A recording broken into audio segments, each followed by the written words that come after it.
Welcome to Islamic Life Coach School podcast. Apply tools that you learn in this podcast and your life will be unrecognizably successful. Now your host, Dr. Kamal Akhtar. Hello everyone. Peace and blessings be upon all of you. Inshallah, this podcast finds you in good spirits through this Ramadan. And today we're continuing on the topic that we picked up on last week, and that has to do with microaggressions. Last time we talked about the importance of recognition awareness. Today we're going to talk about exact specific examples to help you recognize it better in real time so you can create real change. Mostly we're going to be talking about the categories of microaggressions and where you usually find them in your life. I'm going to label it for that reason to the best of my ability so it's easy for you to recognize when it's actually transpiring around you, and then I'm going to give you examples. Okay, so the first category could be around emotional dismissal, where your emotions and feelings are downplayed, implying that you are overreacting, too sensitive, dramatic, or simply your feelings don't matter. And in this case, you as a person, if you're the victim of this microaggression, will feel unheard, invalidated, and in the future you'll feel hesitant to express any emotions. For example, you might be told, "You're too sensitive, it was just a joke. Why are you overreacting? It's not a big deal. How come you're tired? You've been home all day. Why don't you want to go out and do something? It's not like you've worked really hard. You've sat on a computer all day." These are all examples of dismissal of your emotional experience. You feel small, and that connection with the relationship starts to feel unsafe. One of the very classic and very common example of microaggression. Now, while I'm giving you a short list of examples, this is by no means all-inclusive. So your responsibility here is to find out, using these examples, where else you've been emotionally dismissed in your professional life, in your spiritual life, in your transactional relationship, or in your family's relationships. The next one I'm going to talk about is your effort or competence being undermined. This type of microaggression questions your ability as a person, minimizing your work or dismissing your contribution, especially if it's traditionally undervalued role like a caregiving role or a creative work role. Some examples can be, "I think you're overcomplicating it. Leave it to someone with more experience. It must be nice you work part-time and still call it a career. You've been home all day. Why are you so tired? What have you done?" So how this would land on you is you feel like you need to constantly be defending your worth and your work. And then over time, this type of microaggression creates exhaustion and self-doubt. As a side note, but a very important side note, is when I talk about these microaggressions, the possibility of them landing on your nervous system this way is entirely your call. And all of these microaggressions might be happening subconsciously around you, to you. But if at any moment you choose not to believe another person's opinion about you, you're welcome to do so. And I do have to say that for me personally, that's the method that works best. And it is a very effective method. But that does not mean that we don't go on to recognize these microaggressions, which is exactly what we're doing through these podcast series. Okay, so the next example could be on your appearance or your choices, like comments on your physical appearance, weight, skin color, clothing choice. And then most of the time they're disguised as compliments or concerns. But the impact these compliments have is that they feed insecurity and shame and guilt, especially if they're framed as trying to be helpful. So examples include, "Wow, it looks like you've gotten some sun this weekend." Now, if you're a person with a fairer skin, this might not land as a microaggression for you. This might actually feel like a compliment. And of course, that's valid also based on your experience. But for darker-skinned people coming from cultures where there's a bias against that skin color, this is not going to land as a compliment. This will land as a microaggression. Another example could be about your weight, or somebody saying you're strong for a woman.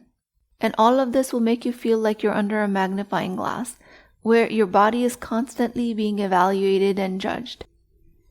The next example is around cultural and religious manipulation. And in this case, religious teachings or beneficial cultural practices are taken out of context just to control, criticize, or manipulate people. And some examples could be, Islam allows me to take 4 wives. I'm just reminding you.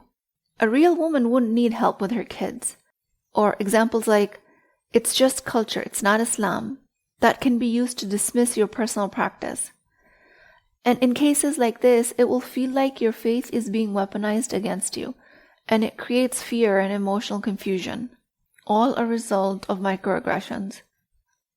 The next category is around public undermining or critique, where a form of microaggression happens in front of others, and it's disguised as humor or being honest, but it's very subtly humiliating. Like your husband saying to your children, "Mom is too soft on you," just to undermine your effort. Or somebody says at the dinner table, "Wow, your cooking has improved since last time." Notice how it's disguised as a compliment, but it might not feel like that to you. And an invite while I'm giving you these specific examples is that I want you to notice how it feels for you and validate that experience.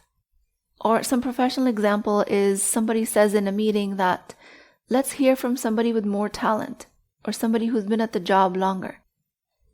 All of these can be microaggressions if they feel embarrassing and belittling towards you, especially if it catches you off guard and if you don't have a chance to respond.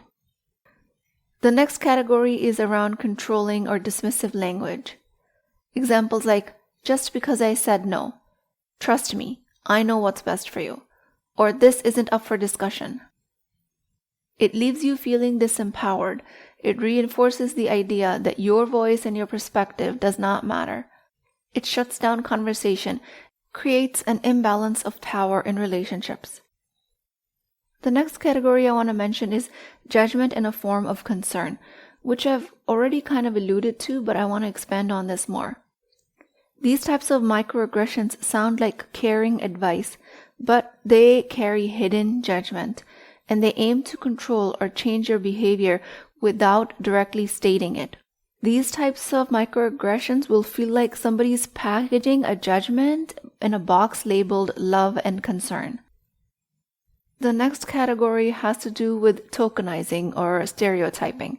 And this is where somebody highlights your identity in a way that makes you feel an outsider or like a novelty, because it reduces your full humanity to a single trait or a stereotype. And how it would often feel is it would leave you feel objectified or seen through one dimension only. Examples like, "You're so articulate for somebody from your background." "You're very articulate for a Black woman." Or, "I can't believe you're a Muslim, you're so peaceful and fun-loving." What that might feel like is you're being put on display, stripped of complexity, and reduced to a stereotype. The next category is comparison, and that's comparison disguised as a praise. Examples like, "You're so much better at taking care of your household than your sister." "You're not like other women. You're different. You're more down to earth. You're not as emotional as other women." This creates an otherness from you and the rest of the population you're being compared to, creates division, insecurity, makes you feel like you need to uphold an image that doesn't necessarily reflect who you are. It sounds complimentary on the surface but carries a deeper pain. It reinforces for your subconscious mind that it's normal to judge and create an unhealthy competition, because these types of microaggressions are using compliments at the expense of another. The next category is gaslighting, and this is a form of manipulation that makes you doubt your reality. It makes you doubt your feeling, your experience, your emotions. It involves denying or dismissing your truth, leaves you questioning yourself, leaves you in self-doubt. It erodes your confidence, emotional stability, and self-trust. Examples like, "No, I never said that," or "That never happened, you're remembering it wrong," or "You're imagining things, you're just being dramatic." This is very disorienting, destabilizing. It leaves you questioning your own perception and your reality. Classic of gaslighting. The next one is conditional support or love. This is where someone's offering support and love, approval, but with strings attached. The message is, "I will respect you if you meet my expectations." And this creates an invisible pressure, a fear of rejection, and it limits an authentic self-expression. The examples might be, I'll respect your work once it starts to make more money. I'll be more proud of you once you've taken care of the weight problem. I'll support your career as long as it doesn't affect your home life. How it lands for you is that it will make you feel like you're never enough.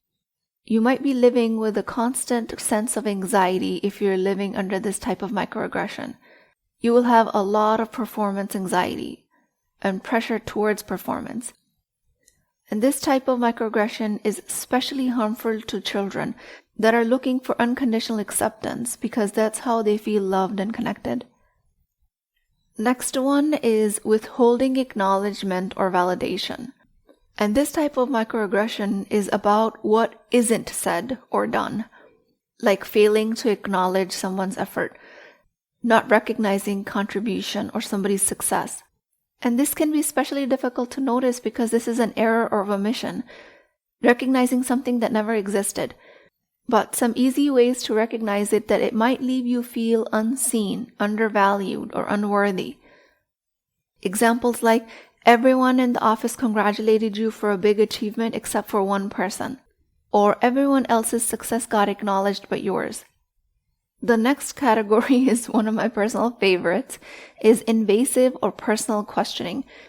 And a lot of times it's very common for older aunties in our cultures, especially since they think that it's their form of love and advice giving. This category is all about intrusive questions about personal matters that cross all sorts of boundaries. And again, it's presented to you as curiosity, but it's a form of control and judgment. For you, it will create discomfort. It will feel like someone's poking around your personal life, ignoring your right to privacy. And examples like, when are you having kids? You've been married 2 years, you don't have any children yet. Or if you're single, why aren't you married yet? Or, how much do you make? Why do you work so little? Why do you work so much? Okay, so especially be mindful of this level of invasive and personal questioning because it is extremely pervasive in Muslim cultures. And so is the next one, which is unsolicited advice. Very, very common as well. Again, feels controlling, invalidating, is usually followed by invasive and personal questioning, and it always implies that the other person knows what's best for you. It is a microaggression in a way that it diminishes your ability to make your own decisions, but it won't land as a microaggression if you are looking for advice and wisdom. If an advice leaves you feel disempowered and it frustrates you, then it was unsolicited. If you're actually seeking advice, then of course this is not a form of microaggression. Some examples that ring true to mothers is, you should really sleep train your baby this way. Or, you should focus on being a stay-at-home mom, it's better for the kids. Or, if I was you, I would work this many hours because family should come first. It will make you feel like your choices are under scrutiny. And again, if you want to take some advice into consideration, then you're welcome to do that. But don't accept the judgment that comes with it. The next category has to do with sarcasm or passive-aggressive behavior. This microaggression communicates hostility indirectly. Examples like, oh, you're finally on time for once. Oh wow, look at who's in the kitchen tonight. Impressive. Or, must be nice to have time for self-care. The rest of us are so busy. A lot of times this is disguised as humor, but it is microaggression. I think I've said a lot about these verbal categories, but a lot more can be said about nonverbal behavior around microaggressions. That's like eye rolling or sighing or ignoring someone's presence, implying that your input, your existence isn't valuable. You don't belong here. Other nonverbal behaviors like interrupting or talking over someone, or excluding somebody from your body language, or smirking or smiling condescendingly.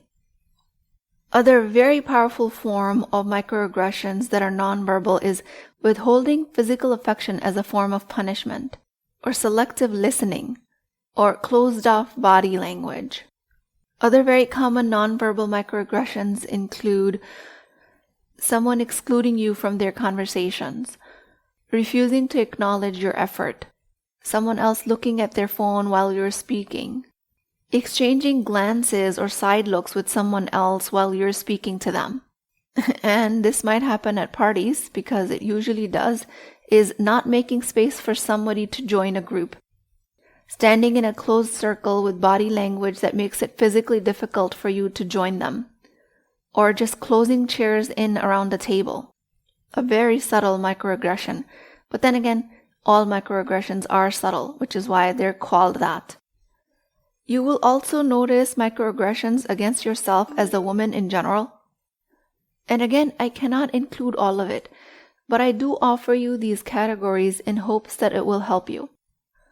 As a listener, inshallah, my hope is that you develop a sharper awareness and begin to see patterns in your daily interaction. But I also invite you to create more refined awareness around microaggressions in your life specifically. And I'll offer you these questions. Ask yourself, which of these categories show up in your life, in your marriage, in your friendships, in your spirituality, in your professional life? And ask yourself, am I unintentionally engaging in these behaviors? I do have a future podcast dedicated to this question specifically.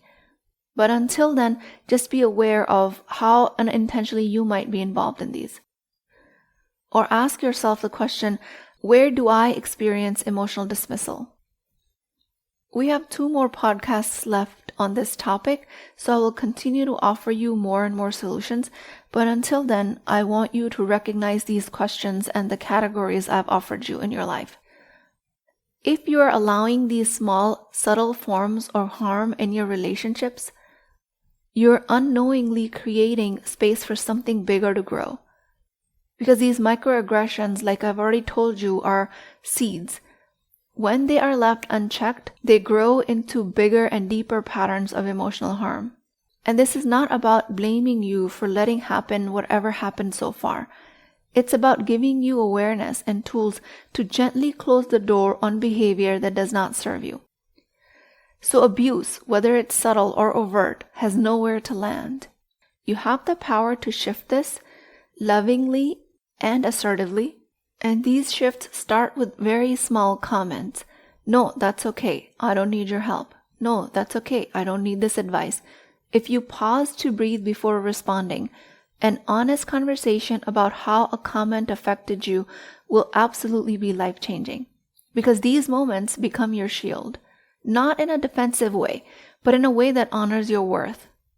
And then over time, a cumulative effect of these small shifts will be that the space around you will be filled with respect. You'll find yourself in relationships that have connection, respect, kindness, where there's no harm being done. By becoming aware of these patterns, you start to see where you've been allowing harm in your life, where you've tolerated small insults, or maybe even where you've engaged in microaggressions yourself without realizing it. This is not about guilt about the past or about your behavior. It's about breaking the cycle. And awareness alone might not be enough. The next step that we're going to talk about in part 3 is learning how to call these microaggressions out with clarity and confidence without losing your emotional balance, inshallah. With that, I pray to Allah subhanahu wa ta'ala, O Allah, you're the most forgiving, the most loving. Help me and all of us turn inwards with kindness and curiosity. Grant us the courage to see our mistakes and the grace to correct them with love. Ya Allah, let us stand firm in the belief that your mercy is greater than any flaw that I or anyone else has. Teach me and all of us to accept ourselves fully, just as you have created us. Fill our hearts with compassion. Allow us to recognize these microaggressions around us that are directed towards us. Help us protect against them with a firm understanding of our worth and remembering the self-compassion that you've placed in all of us through your mercy alone. Please keep me in your du'as. I will talk to you guys next time. If you're interested in getting coached by me, I'm offering a very affordable opportunity to do that with Wisdom Wednesdays. This is not a course, not a lecture. This is an opportunity for live coaching, real change, with Islamic adab and etiquette. You do not need more information, you actually need a space to create change. At $19.99 a month, which is the price of takeout dinner, you as a Muslim woman will create confidence, intimacy, and connection without shame or fear of judgment, because your privacy is my highest priority. So join at www.islamiclifecoachschool.com, resources, Wisdom Wednesdays. I'll see you inside, inshallah.